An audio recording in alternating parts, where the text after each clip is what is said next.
Ndio kwa hiyo tujifunze kutumwa, na tukitumwa na tunafanya mapenzi ya Baba, tunabeba chakula. Chakula hiyo ni nini? Neno la Mungu.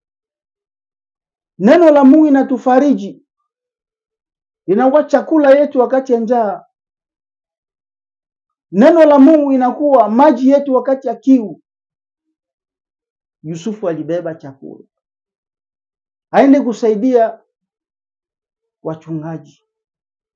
Ndio tulisema ya kwamba Yusufu anakuwa kama nabii huyu ya maono, anakaa karibu na Mungu, karibu na Baba, ili aende kusaidia wachungaji ya wakondoo. Wewe vile unakuwa na neema, sasa simama pamoja, twende tutumikie Mungu. Ndio Yesu anasema endeni. Ya kwamba kule njia panda iko, lakini Yesu huyu anatutuma, atatuvukisha yuko njia panda, atatutumia mtu huyu atatusaidia pale kwa njia panda. Yusufu alikubali kutumwa na Mungu, vile akatuma mtu ili afike kumsaidia.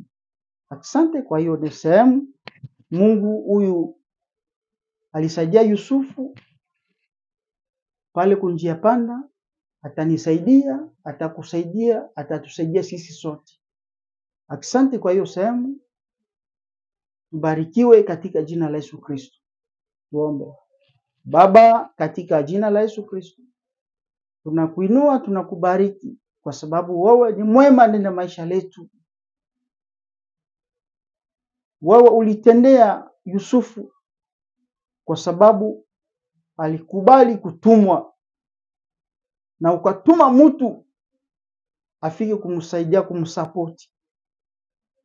Asante kwa hiyo neno.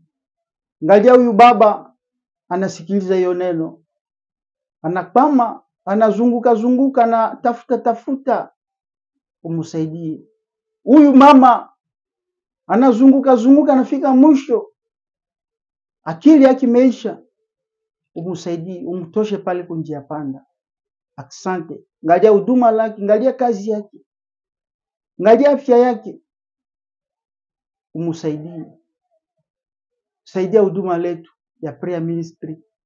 Asante kwa hiyo nafasi. Hiyo ibada inabaki mbele yetu, tunakabidhi mikononi mwako, utuongoze. Naomba na imani katika jina la Yesu Kristo. Amin. Pendwa wangu katika Bwana, ubarikiwe katika jina la Yesu Kristo. Amin.